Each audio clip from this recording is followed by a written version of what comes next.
বৃশ্চিক রাশি সহ একগুচ্ছ রাশির কপালে আগস্টে হতে চলেছে সৌভাগ্যের বন্যা। কি কি প্রাপ্তি যোগ আপনাদের কপালে রয়েছে চলুন তাহলে দেখে আসি এই অনুষ্ঠানের মাধ্যমে। নমস্কার দর্শকবৃন্দ, আমি শ্রী দেবদূত শাস্ত্রী। আপনারা সুস্থ থাকেন, ভালো থাকেন, আপনাদের এই কামনা করে আমি আজকের অনুষ্ঠান শুরু করতে চলেছি।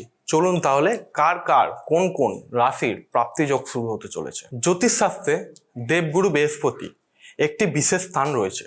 দেবগুরু বৃহস্পতির কৃপায় এক একজন ব্যক্তির কিন্তু ভাগ্যের উত্থান নিশ্চিত।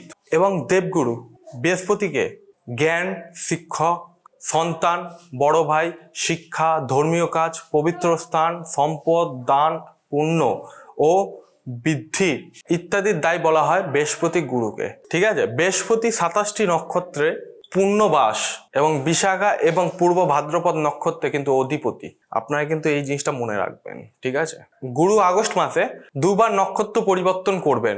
প্রথমত গুরু 13ই আগস্ট 2025 সালে পূর্ণবাসু নক্ষত্রে প্রথম পাদদেশে প্রবেশ করবেন।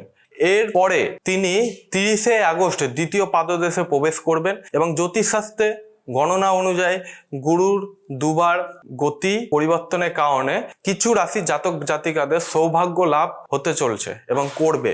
আসুন তাহলে আমরা এই অনুষ্ঠানের মাধ্যমে জেনে নিই কোন কোন রাশি আপনাদের সৌভাগ্যের লাভ করতে চলেছে। প্রথম রাশি হচ্ছে আমাদের বৃষ রাশি। বৃষ রাশি জাতক বা জাতিকাদের গুরুর কিন্তু বিশেষ আশীর্বাদ থাকবে, যার কারণে কেরিয়ারে কোনো বাধা দূর হবে এবং প্রতিপত্তি বৃদ্ধি পাবে এবং নতুন নতুন আয়ের উৎস কিন্তু আপনাদের বাড়তে থাকবে এবং আর্থিক সুবিধা আসবে, যার ফলে কিন্তু সম্পদ বৃদ্ধি হবে এবং বাড়িতে ধর্মীয় অনুষ্ঠানের আয়োজন করা যেতে পারে। বিবাহিত জীবনে কিন্তু আপনারা অবশ্যই সুখী হবেন। দ্বিতীয় হচ্ছে আমাদের সিংহ রাশি। সিংহ রাশি জাতক বা জাতিকারা সম্পদ বৃদ্ধি পাবে এবং বিবাহিত জীবনে সমস্যাগুলি কিন্তু সমাধান হবে এবং সম্পর্ক কিন্তু আরো মধুর হয়ে উঠবে এবং আপনি আরামে জীবন যাপন করতে পারবেন এবং সূর্য গোচরের প্রভাবে নতুন আয়ের উৎস থেকে আর্থিক লাভ হবে। তবে কিন্তু আপনাদের ব্যয়ের আধিক্যও থাকবে এবং অতএব তাড়াহুড়ো করে কোনো অর্থ ব্যয় করবেন না আপনারা।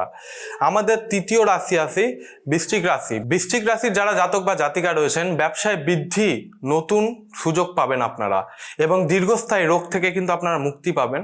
আপনি কিন্তু কেরিয়ারে কাঙ্ক্ষিত সাফল্য পাবেন কিন্তু এবং আর্থিক অবস্থা শক্তিশালী করার চেষ্টা করবেন এবং সফলও হবেন এবং পারিবারিক দিক দিয়ে কিন্তু আপনারা জীবনে সুখ এবং শান্তি কিন্তু আপনারা পাবেন। আমাদের শেষ রাশি এবং অন্তিম রাশি হচ্ছে ধনু রাশি। ধনু রাশির যারা জাতক বা জাতিকা রয়েছেন তারা মনোযোগ দিয়ে শোনেন। অফিসে কিন্তু আপনার চমৎকার কর্মক্ষমতা কিন্তু প্রশংসিত হবে এবং জমি ও যানবাহন কেনার সম্ভাবনা থাকবে এবং পুরো বিনিয়োগ থেকে আপনি আরো ভালো রিটার্ন কিন্তু অবশ্যই পাবেন এবং আর্থিক অবস্থা শক্তিশালী থাকবে এবং কঠোরভাবে পরিশ্রম করলে কিন্তু আমরা ফলপ্রসূও হবে এবং আপনি সমস্ত কাজের অপরিসীম সাফল্য পাবেন। এর পাশাপাশি সূর্যদেবের আশীর্বাদে আত্মবিশ্বাস বৃদ্ধি পাবে এবং অফিসের পদোন্নতি এবং মূল্যায়নের সম্ভাবনা কিন্তু আপনার বৃদ্ধি পাবে। এইটা আমি যে 5টা রাশির ব্যাপারে বলে দিলাম তারা কিন্তু একটু মনোযোগ দিয়ে শুনে নেবেন। ঠিক আছে, আপনাদের কিন্তু এই বৃশ্চিক রাশির একগুচ্ছ রাশির কপালে আগস্ট মাসে কিন্তু ভাগ্যের দ্বার খুলতে চলেছে। প্রাপ্তি কি কি হবে সেগুলো আমি এই অনুষ্ঠানের মাধ্যমে বলে দিলাম, আপনারা কিন্তু মনোযোগ সহকারে শুনবেন। ভিডিওটি একটু স্কিপ করবেন না, করলে কিন্তু আপনারা ইম্পর্টেন্ট পয়েন্টগুলো সেগুলো হারিয়ে ফেলবেন। আপনাদের ভিডিওটি কেমন লাগলো অবশ্যই কমেন্টের মাধ্যমে জানাবেন এবং চ্যানেলটিকে একটা সাবস্ক্রাইব করে নেবেন। যদি কোনো অসুবিধা হয়ে থাকে তাহলে নিচে স্ক্রলে আমার ফোন নাম্বার দেওয়া আছে, ফোনের মাধ্যমে যোগাযোগ করবেন অথবা সরাসরি চেম্বারে এসে আমার সঙ্গে যোগাযোগ করতে পারেন। আজকের অনুষ্ঠান এই পর্যন্ত। দর্শক বন্ধুরা ভালো থাকবেন, সুস্থ থাকবেন। পরবর্তীকালে আবার নতুন অনুষ্ঠানে দেখা হবে। জয় শ্রী মহাকাল।